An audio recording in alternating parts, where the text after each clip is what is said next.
안녕하십니까? 오늘은 호세아서 마지막 강의입니다. 강의 안에 글씨가 너무 작아서 당혹스러우시죠?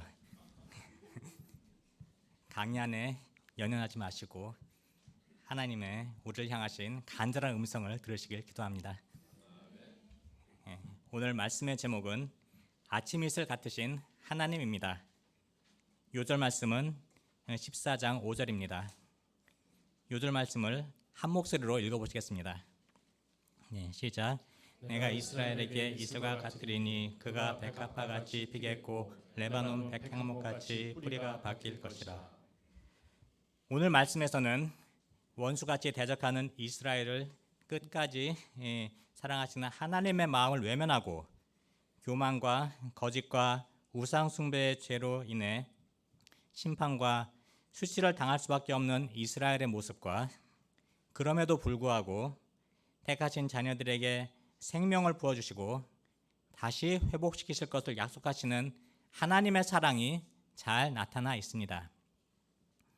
말씀을 통해 우리를 향하신 하나님의 사랑을 깊이 깨닫고 새벽 이슬처럼 임하시는 하나님의 생명을 공급받아 아름다운 꽃으로 피어나기를 기도합니다. 또한 어떤 환난이나 유혹에도 흔들리지 않고 하나님의 사랑에 깊이 뿌리박으며 생명의 열매 맺는 삶 살기를 기도합니다. 제1장 너의 하나님께로 돌아오라 11장 12장입니다. 오늘 말씀에서는 이스라엘을 향한 하나님의 사랑을 부모의 입장에서 설명하고 있습니다. 부부간의 관계가 언약에 기초한 계약 관계이고 의무 관계라면 부모 자식 간의 관계는 그 무엇으로도 끊을 수 없는 혈연적 본능에 기초한 사랑의 관계입니다. 1절을 보십시오. 이스라엘이 어렸을 때 내가 사랑하여 내 아들을 애굽에서 불러냈거늘. 어렸을 때는 애굽에서 노예 생활하고 있던 때를 가리킵니다. 노예 근성에 찌들어 감사할 줄 모르고 자기중심적이고 안일과 불평과 불만을 일삼으며 사랑스러운 면이라고는 전혀 없던 이들을 하나님은 아들로 사랑하셨습니다. 3절 4절을 보십시오. 3절 4절 말씀 같이 읽어보겠습니다. 시작. 그러나 내가 에브라임에게 걸음을 가르치고 내 팔로 안았음에도 내가 그들을 고치는 줄을 그들은 알지 못하였도다. 내가 사람의 줄 곧 사랑의 줄로 그들을 이끌었고 그들에게 대하여 그 목에서 멍에를 벗기는 자 같이 되었으며 그들 앞에 먹을 것을 두었노라. 하나님은 마치 부모가 자식을 키우듯이 베이비시팅하며 그들을 키웠습니다. 걸음마부터 가르치시고 하나님의 품에 안아 기르셨습니다. 아브라함, 이삭, 야곱 때부터 그들의 약점을 품어주시고 허물을 감당해 주시며 병든 내면을 고쳐주셨습니다. 소를 끌듯이 콧뚜레를 뚫어 짐승의 줄로 강제로 끌지 않으시고 사람의 줄, 사랑의 줄로 인격적으로 인도하셨습니다. 노예의 멍에를 벗겨주시고 광야 40년 기간 동안 만나로 먹여주셨습니다. 고기가 먹고 싶다고 하면 메추라기 떼를 보내셔서 마음껏 먹게 해주셨습니다. 물이 없을 때에는 바위에서 샘물 나게 하셨습니다. 하나님은 이스라엘의 보호자가 되셔서 가나안 땅에 이르기까지 구름기둥, 불기둥으로 안전하게 인도해 주셨습니다. 그러나 그들은 이런 하나님을 쉽게 잊고 하나님을 알지 못했습니다. 선지자들이 부를수록 점점 더 하나님을 멀리했습니다. 하나님의 은혜를 저버리고 바알들에게 제사하며 아우르색인 우상 앞에서 분향했습니다. 그 결과 이스라엘은 어떻게 되었습니까? 5절 6절을 보십시오. 그들은 하나님께로 돌아오기를 거부하다가 아수르에 의해 멸망당하고 아수르의 지배를 받게 될 것입니다. 전쟁에 휩쓸고 지나갈 때 성문 빗장은 부서질 것입니다. 그들이 의지하려던 아수르의 칼에 죽임을 당할 것입니다. 하나님의 사랑을 배반한 자들에게 하나님의 심판이 있습니다. 하나님은 심판을 통해 이들이 하나님께로 돌아오기를 간절히 바라셨습니다. 그러나 그들은 끝끝내 하나님에게서 떠났습니다. 일어나 돌아오는 자가 하나도 없었습니다. 이미 떠나고자 결심한 사람을 어떤 방법으로도 도와줄 수가 없습니다. 하지만 하나님은 이런 자들도 끝까지 사랑하셨습니다. 8절을 보십시오. 8절 말씀도 같이 읽어보시겠습니다. 시작. 미여 내가 어찌 너를 놓겠느냐 이스라엘이여 내가 어찌 너를 버리겠느냐 내가 어찌 너를 아드마같이 놓겠느냐 어찌 너를 스보임같이 두겠느냐 내 마음이 내 속에서 돌이켜 나의 긍휼이 온전히 불붙은 듯하도다. 아드마와 스보임은 소돔과 고모라에 인접한 도시들로서 소돔과 고모라와 함께 멸망당했습니다. 현재 이스라엘의 상태가 아드마나 스보임과 같았습니다. 그럴지라도 하나님은 이들을 버리지 않으십니다. 부모는 아무리 불효막심한 자식이라도 버릴 수가 없습니다. 이스라엘을 불쌍히 여기시는 하나님의 긍휼의 마음이 속에서 불길같이 타올랐습니다. 9절을 보십시오. 내가 나의 맹렬한 진노를 나타내지 아니하며 내가 다시는 에브라임을 멸하지 아니하리니 이는 내가 하나님이요 사람이 아님이라 내 가운데 있는 거룩한 이니 진노함으로 내게 임하지 아니하리라. 자기를 배반한 사람을 용서하고 사랑하기는 매우 힘든 일입니다. 당한 만큼 되갚아주고자 하는 것이 사람의 마음입니다. 그러나 하나님의 마음은 차원이 다릅니다.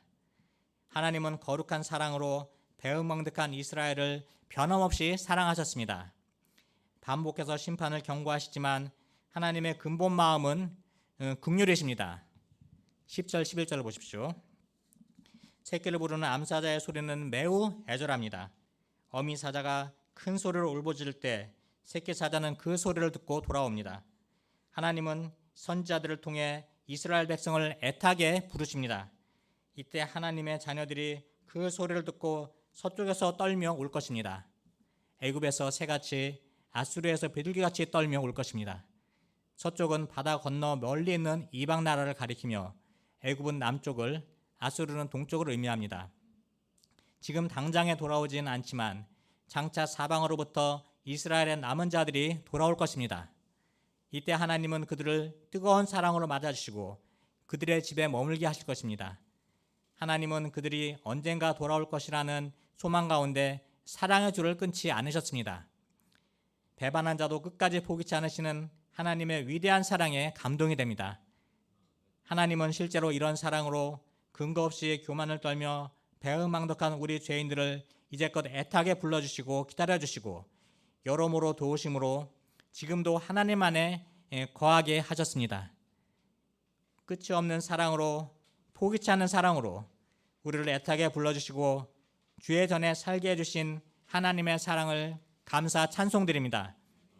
우리가 이제는 양들이 이 하나님의 사랑과 은혜를 깨닫고 하나님께로 돌아오도록 돕는 하나님의 사랑을 소유한 목자의 삶을 살기를 기도합니다. 하나님은 이스라엘의 죄를 지적하시면서 해결책까지 제시해 주십니다. 12절을 보십시오.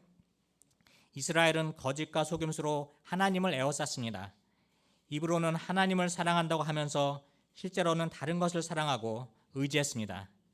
유다의 죄는 신실하시고 거룩하신 하나님께 대해 정함이 없는 것이었습니다. 겉으로 드러나게 우상 숭배의 죄에 빠지진 않았지만 그 내면은 이스라엘과 별반 다를 바가 없었습니다. 12장 1절을 보십시오. 에브라임은 바람을 먹으며 동풍을 따라가서 종일토록 거짓과 포악을 더하여 아수르와 계약을 맺고 기름을 애굽에 보내도다. 바람은 실체가 없어서 손에 잡히지 않고 아무리 먹어도 배부르지 않습니다. 바람을 먹었다는 것은 아무런 소득도 없는 허사를 경영했다는 것입니다. 그들은 동풍을 따라갔습니다. 동풍은 아라비아 광야에서 불어오는 뜨겁고 모래를 동반한 해로운 바람입니다. 북이스라엘은 강대국 아수르와 계약을 맺고 애굽과 관계를 맺기 위해 기름을 뇌물로 보냈습니다. 하나님과의 언약에도 불구하고 강대국을 의지함으로 자신들의 안전을 지키고자 했습니다. 그러나 강대국들은 자신의 이익을 따라 움직임으로 바람처럼 믿지 못할 존재들입니다. 2절을 보십시오. 여호와께서 유다와 논쟁하시고 야곱을 그 행실대로 벌하시며 그 행위대로 그에게 보응하시리라. 하나님보다 다른 것을 의지할 때 그 의지하는 것으로 인해 망하게 됩니다.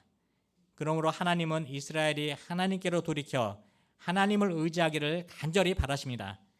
이를 위해 그들의 조상 야곱이 어떻게 변화되었는가 말씀하십니다. 3절 4절 말씀 같이 읽어보시겠습니다. 시작.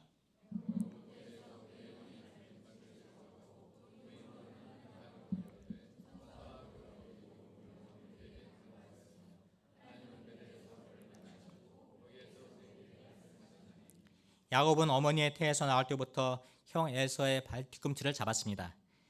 비록 에서에게 장자의 자리를 빼앗겼지만 포기하지 않고 있다가 기회가 왔을 때 팥죽 한 그릇으로 장자권을 샀습니다.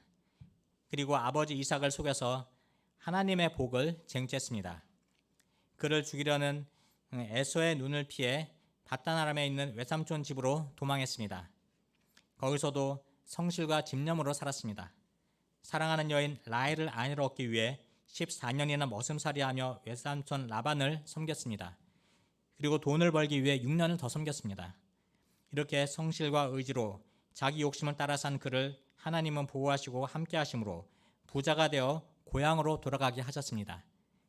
그런데 형 에서가 군사 400명을 데리고 온다는 소식을 들었을 때 심히 두렵고 답답하여 야복강을 건널 수가 없었습니다. 그는 그동안 얻고자 노력했던 모든 것들이 진정한 축복이 아님을 알았습니다. 자기 성실과 의지로 애써 이루어온 모든 것들이 자기를 지켜줄 수 없다는 것을 알았습니다. 그는 천사를 붙들고 울면서 자기를 축복해 주시기를 간구했습니다. 하나님은 그의 기도를 들으시고 그를 축복하사 그의 이름을 야곱에서 이스라엘로 바꿔주셨습니다. 이름을 바꿔주신 것은 그의 존재와 인격이 변화되기를 소망하셨기 때문입니다. 야곱은 분이엘의 하나님을 만나고 내면이 변화된 새 사람이 되었습니다. 그런데 아직 완전히 변화된 것이 아니었습니다. 형과의 문제가 해결되자 숫곳에 머물러 소시민적으로 살고자 했습니다. 그러나 하나님은 디나 사건을 통해 그가 그곳에 머물러 있을 수 없게 하셨습니다. 그리고 베델로 올라가서 서원을 갚도록 하셨습니다. 야곱은 그때까지 가지고 있던 모든 우상을 땅에 묻고 하나님을 처음 만나 단을 쌓았던 베델로 올라가서 하나님께 예배드리고 서원을 갚았습니다. 이때 비로소 야곱은 진짜 이스라엘로 온전히 변화되어 하나님 중심의 사람이 되었습니다. 야곱을 변화시키신 하나님은 사랑의 하나님이시며 오래 참으시는 인내의 하나님이십니다. 이 하나님은 이 세상 역사와 개인의 인생을 주관하시는 만군의 여호와 하나님이심을 기억하게 하십니다. 그리고 야곱처럼 모든 고집과 교만을 회개하고 하나님께로 돌아오라고 하십니다. 진정으로 회개하고 하나님께로 돌아왔다는 증거가 무엇입니까?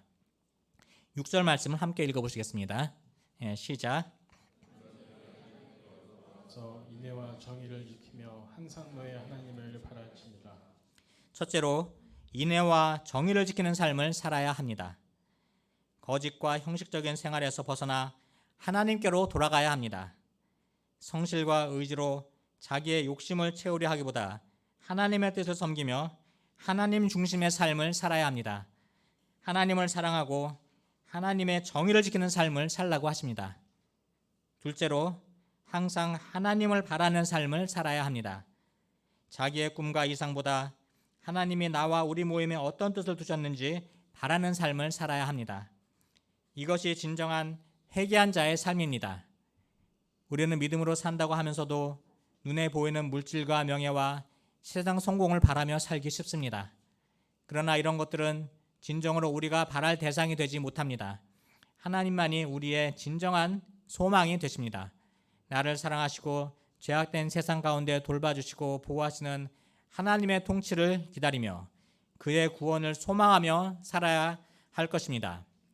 하나님은 이들이 하나님께 돌아와 그들의 삶이 변화되기를 원하셨습니다. 곧 인애와 정의를 지키며 하나님을 소망 삼고 살기를 바라셨습니다. 우리가 잘 아는 어거스틴은 본래 방탕한 생활을 하던 자였습니다. 교만과 정욕으로 인해 영적으로 깊은 잠을 자고 있었습니다. 그의 어머니 모니카는 그가 영적인 잠에서 깨도록 10년을 하루같이 눈물로 기도했습니다.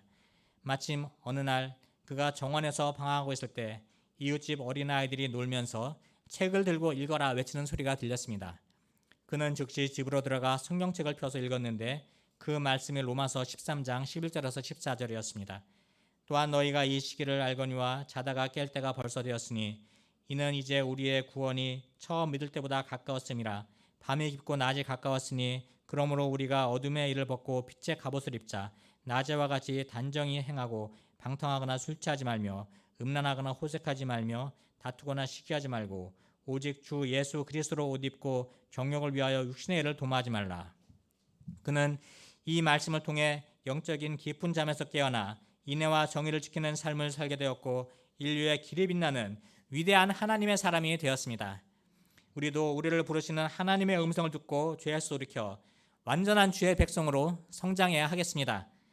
믿음이 연약하여 세상 죄의 유혹 앞에 반복하여 넘어지고 죄에 빠지는 영혼들이 하나님께 돌아와 인애와 정의를 지키는 삶을 살도록 우리가 이 시대 목자요 성경 선생으로서의 사명에 충성하기를 기도합니다. 이스라엘의 죄가 구체적으로 어떻게 나타났습니까? 7절 8절 보십시오. 에브라임은 거짓 저울을 가진 장사꾼이 되어 사람을 속이기를 좋아했습니다. 속임수로 부정하게 이익을 추구하여 큰 부자가 되었습니다. 그러면서도 그들은 의로운 체하며 자신의 불의를 찾아낼 자가 없을 것이라고 합니다. 아무도 모를 것이라는 생각에 담대하게 죄를 지었습니다. 그러나 하나님은 다 알고 계십니다. 사람은 속일 수 있어도 하나님은 속일 수 없습니다. 9절을 보십시오. 내가 애굽 땅에 있을 때부터 나는 내 하나님 여호와니라. 내가 너로 다시 장막에 거주하게 하기를 명절날에 하던 것 같게 하리라. 명절날은 초막절로서 광야에서 7일 동안 장막을 치고 지내면서 출애굽의 감격과 40년간의 광야 생활을 회상하며 하나님의 은혜에 감사하는 절기입니다. 하나님은 가나안 땅에서 강한 나라를 이루고 안정된 삶을 살고 있던 그들을 다시 고난과 시련이 있는 광야 생활로 몰아내시겠다고 하십니다. 하나님의 은혜를 잊어버린 이스라엘에게 과거의 역사를 일깨우면서 돌이키기를 원하셨습니다. 하나님은 선지자들을 통해 말씀으로 경고하시고 이적을 통해 그들과 함께 하심을 나타내셨습니다. 그러나 그들은 하나님을 믿지 못하고 길르앗에서 불의를 행하며 길갈에서 황소를 잡아 우상에게 제물로 바쳤습니다. 그들의 제단은 들녘에 돌처럼 많았습니다. 13, 14절을 보십시오. 하나님은 모세를 세우셔서 애굽에서 종살이하던 이스라엘을 이끌어내시고 40년 광야 기간 동안 그들을 지켜주시고 젖과 꿀이 흐르는 가나안 땅으로 인도하셨습니다. 그러나 에브라임은 그곳에서 우상 숭배의 죄를 범함으로 하나님을 매우 경록해 하였습니다. 하나님은 이런 에브라임을 벌하시고 그의 수치를 되돌려 주실 것이라고 하십니다. 그러나 하나님의 본심은 이들이 조상 야곱과 이스라엘에게 베푸시는 하나님의 사랑을 알기를 원하셨습니다. 그들이 야곱처럼 울며 회개하여 변화되기를 원하십니다. 몰래 숨겨두고 의지하던 우상을 모두 땅에 묻고 하나님만 의지하는 사람이 되기를 원하십니다. 그럴 때 하나님의 백성으로 다시 회복시켜 주실 것입니다. 하나님은 과거 야곱과 같이 자기 성실로 나의 원하는 것을 얻기 위해 열심히 투쟁하며 자기만 위해 살다 죄의 열매 맺고 죽어 영원한 심판에 이를 자를 학창 시절 만나주시고 인생 목적을 바꿔주시고 캠퍼스 양들을 위해 시간과 물질을 들이며 변화된 삶을 살게 하셨습니다. 주님이 주시는 말씀의 꿀을 날마다 먹으며 영육간의 풍성한 삶을 살게 하셨습니다. 그런데 하나님을 온전히 믿지 못하고 물질의 우상을 내 안에 감춰두고 의지하려는 마음이 있음을 발견하게 되었습니다. 그러나 물질의 우상이 나의 인생을 책임져 주지 못할 뿐더러 결국에는 수치를 당하게 됩니다. 제가 날마다 말씀 앞에 회개함으로 내 안에 숨겨둔 우상을 땅에 묻고 베들로 올라가 하나님의 약속의 말씀을 붙들고 내게 주신 하나님의 뜻을 이루어드리는 삶을 살기를 기도합니다. 제2장 백합화 같이 피어나리라. 13장 14장입니다. 1, 2절을 보십시오. 이스라엘이 우상 숭배의 죄를 짓기 전 하나님만 의지하고 말씀에 순종하며 믿음으로 살았을 때 그들은 매우 강했습니다. 그들이 말을 하면 듣는 사람이 떨었습니다. 출애굽 사건 때에는 하나님의 애굽에 내리신 재앙과 홍해를 가르신 사건을 들은 가나안 사람들이 간담이 높고 정신을 잃을 정도였습니다. 그런데 에브라임은 경제적으로 풍요로워지자 교만해져서 하나님을 떠나 바알신을 섬기고 범죄하였습니다. 은으로 우상을 만들고 그 앞에 제물을 드리고 송아지 우상에 입을 맞췄습니다. 그 결과 어떻게 되었습니까? 3절을 보십시오. 이러므로 그들은 아침 구름 같으며 쉬 사라지는 이슬 같으며 타작마당에서 광풍이 날리는 축정이 같으며 굴뚝에서 나가는 연기 같으리라. 하나님을 떠난 결과는 비참했습니다. 그들은 그들의 부와 영광은 이슬처럼 사라지고 아무런 존재감도 없이 잠시 있다 사라지는 미약한 존재로 전락하였습니다. 이런 이스라엘에게 하나님은 어떤 분이 되십니까? 4절을 보십시오. 4절 말씀 같이 읽어보시겠습니다. 시작. 그때부터 나는 내 하나님 여호와라. 나밖에 내가 다른 신을 알지 말 것이다. 나 외에는 구원자가 없느니라. 하나님은 이스라엘이 기억해야 할 유일한 신이십니다. 하나님은 이스라엘을 애굽 노예 생활에서 건져내신 유일한 구원자이십니다. 하나님은 광야 메마른 땅에서 이스라엘을 먹이시고 살리셨습니다. 그러나 그들은 배가 부를수록 마음이 교만해져서 하나님을 잊었습니다. 하나님 이렇게 교만해진 이스라엘에게 사자 같고 길가에서 기다리는 표범같이 되실 것입니다. 새끼 잃은 곰같이 그들을 만나 그의 염통꺼풀을 찢으실 것입니다. 암사자처럼 그 자리에서 그들을 삼킬 것입니다. 들짐승이 그들을 찢을 것입니다. 하나님의 철저한 심판으로 이스라엘은 완전히 망하게 되었습니다. 이 모든 것이 자기들을 도와주시는 하나님을 대적했기 때문입니다. 구원자의 왕이신 하나님을 버리고 온갖 우상들에게 절하며 음란하게 행했기 때문입니다. 그들은 그들의 진정한 왕이 되시는 하나님을 버리고 왕과 지도자들을 세워달라고 졸랐습니다. 하나님은 그들에게 분노하시면서도 왕을 세우셨습니다. 그런데 그들이 세운 왕은 하나님을 대적하고 떠나는 데에 앞장섰습니다. 하나님은 진노하심으로 왕을 패하셨습니다. 왕이 그들을 지켜주지 못하고 심판에서 구원해 주지 못합니다. 그들에게 임할 심판이 어떠합니까? 12절을 보십시오. 에브라임의 불의가 봉함되었고 그 죄가 저장되었나니. 하나님은 에브라임의 불의의 증거를 모두 모아두셨습니다. 그들의 죄를 창고에 차곡차곡 쌓아 저장하셨습니다. 그러나 그들은 당장에 심판하지 않으시는 하나님의 오래 참으심과 회개케 하심을 알지 못하고 하나님의 인자하심과 용납하심과 길이 참으심의 풍성함을 멸시하였습니다. 그러나 하나님의 심판은 여인에게 해산하는 고통이 찾아오듯이 때가 되면 반드시 임합니다. 13절을 보십시오. 해산하는 여인의 어려움이 그에게 임하리라. 그는 지혜 없는 자식이로다. 해산할 때가 되어도 그가 나오지 못하느니라.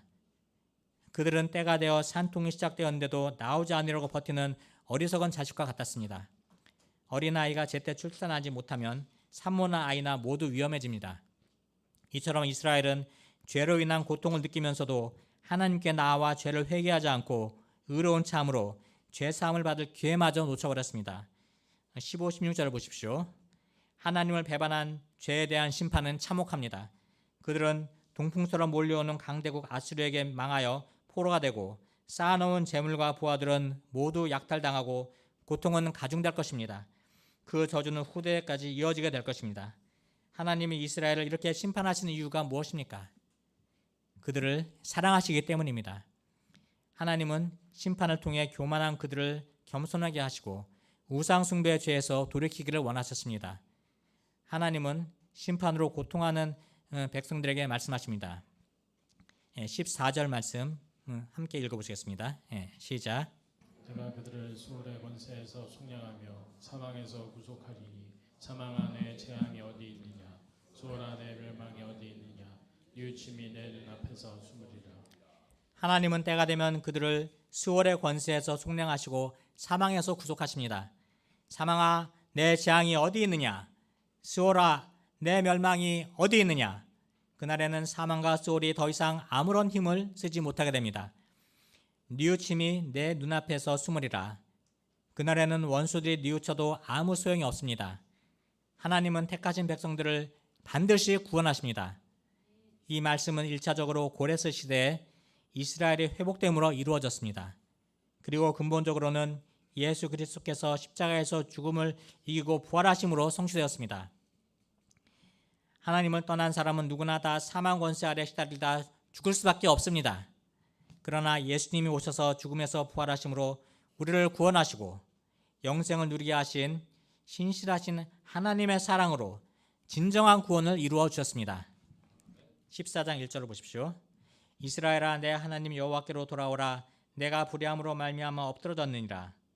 하나님은 애타는 부르심을 외면하는 그들을 다시 또 돌아오라고 초청하십니다. 그들이 아수르의 칼에 엎드러진 이유는 그들의 불의함, 곧 하나님을 버린 죄악 때문입니다. 그들은 자기들의 죄와 심판이 임박했음을 깨닫고 회개함으로 하나님께 돌이켜야 했습니다. 그들이 하나님께 돌아올 때 어떻게 돌아와야 합니까? 2절을 보십시오.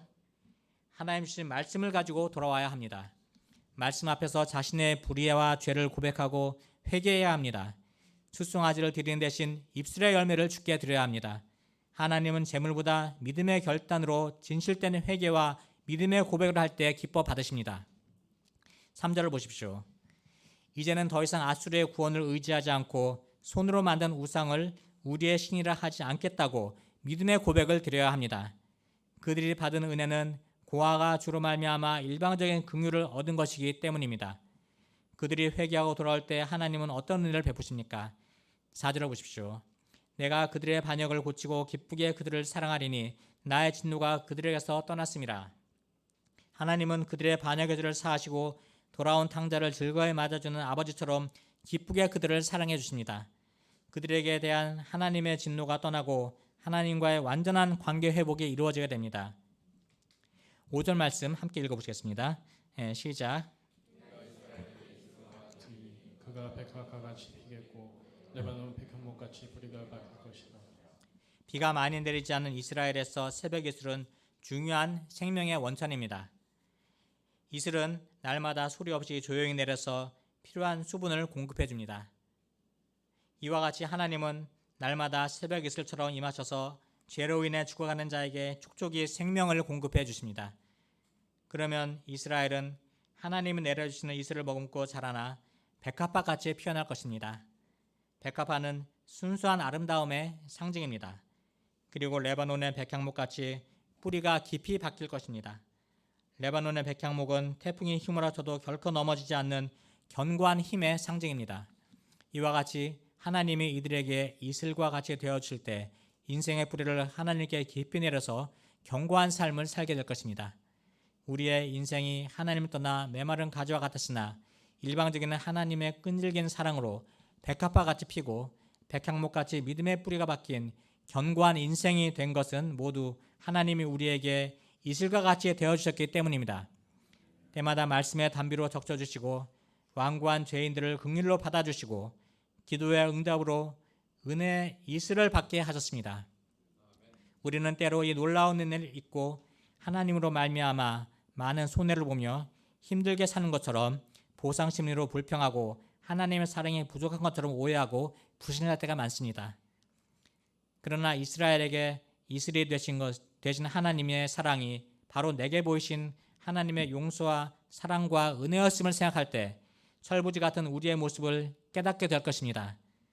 우리의 모든 완악함과 세상으로 향한 우상 숭배의 죄악에도 일절 용서와 긍휼로 다시 받아주시고 사랑해 주신 하나님의 변함없는 사랑으로 인해 감사 찬송을 돌려드립니다. 우리 모두는 다 이 하나님의 사랑을 받은 자들입니다. 이 하나님의 사랑으로 지금도 믿음의 길을 가고 있는 것입니다. 이 사랑이 늘 마음에 새겨지게 하사 더욱 견고한 믿음의 뿌리를 가진 종들로 자라나게 도우시기를 기도합니다. 8절을 보십시오. 에브라임의 말이 내가 다시 우상과 무슨 상관이 있으려 할지라 내가 그를 돌아보아 대답하기를 나는 푸른 잣나무 같으니 내가 나로 말미암아 열매를 얻으리라 하리라. 이제 하나님의 은혜를 받은 에브라임은 우상에게서 완전히 돌이키게 됩니다. 이때 하나님은 그들을 지켜줄 것이고 그들은 푸른 잣나무와 같은 하나님에게서 언제든지 생명의 열매를 얻게 될 것입니다. 저는 호세아서 말씀을 공부하면서 자신을 돌아볼 때 예수님의 십자가 은혜로 말미암아 죄에서 구원받고 하나님의 거룩한 백성이 되었지만 여전히 세상의 마음을 빼앗겨 이 땅에서 안정되고 편안한 삶을 추구하고 있는 자신의 모습을 발견하고 회개하게 되었습니다. 제가 어미 사자와 같이 우리를 간절히 부르시는 하나님의 음성을 듣고 날마다 세상으로 향한 마음을 돌이켜 회개의 열매, 성령의 열매 맺는 삶 살기를 기도합니다. 세상에서 지치고 죄로 고통하는 영혼들이 이슬과 같이 은혜롭고 신령한 말씀 듣고 생명에 살아나고 의인의 길을 가게 될 소망 가운데 하나님 주신 말씀을 선포함으로 말씀 맡은 자의 사명을 힘써 감당하기를 기도합니다. 호세아는 지금까지 전한 메시지들을 사람들이 깨닫기를 원했습니다. 그리고 결론적으로 말합니다. 9절을 보십시오. 누가 지혜가 있어 이런 일을 깨달으며 누가 총명이 있어 이런 일을 알겠느냐. 여호와의 도는 정직하니 의인은 그 길로 다니거니와 그러나 죄인은 그 길에 걸려 넘어지리라. 이런 일은 이제까지 선지자가 선포한 모든 하나님의 말씀을 가리킵니다. 이 하나님의 말씀은 오직 하나님이 주시는 지혜로만 알 수 있다는 것입니다. 누가 지혜가 있어서 총명이 있어서 알게 되는 것이 아닙니다. 여호와의 도는 정직하여 의인은 그 길로 다니게 되지만 죄인은 오히려 그 길에 걸려 넘어지게 될 것입니다. 그러므로 하나님은 말씀을 통해 우리에게도 정직한 여호와의 도를 따를 것인가 아니면 그 법을 거슬리며 살 것인가? 믿음의 선택을 촉구하십니다. 우리가 여호와의 도를 선택하고 결단하고 때마다 하나님을 따르는 마음 자세를 새롭게 할 수 있기를 기도합니다. 시편 1편 6절 무릇 의인들의 길은 여호와께서 인정하시나 악인들의 길은 망하리로다. 말씀을 기억하고 하나님께로 돌아와 하나님의 은혜를 감당하는 종들이 되기를 간절히 기도합니다. 기도하겠습니다. 감사하시고 은혜로우신 하나님 아버지, 하나님의 사랑을 저버리고 교만과 거짓과 불신과 우상 숭배의 죄로 인해 하나님의 심판과 수치를 당할 수밖에 없는 이스라엘을 오래 참으시고 회복시키기를 원하시는 하나님의 긍휼로 인해 감사드립니다. 저희가 세상으로 향한 마음을 돌이켜 회개하고 저희를 간절히 부르시는 하나님의 음성을 듣고 따라가는 삶 살기를 기도합니다. 이슬처럼 내려오시는 하나님의 은혜로 말미암아 백합화와 같이 아름답게 피어나고 말씀에 깊이 뿌리내림으로 백향목과 같이 어떤 환난이나 유혹에도 흔들리지 않고 여호와의 도를 쫓아 행함으로 온전한 구원에 이르는 삶 살기를 기도합니다. 예수 그리스도로 기도드립니다. 아멘.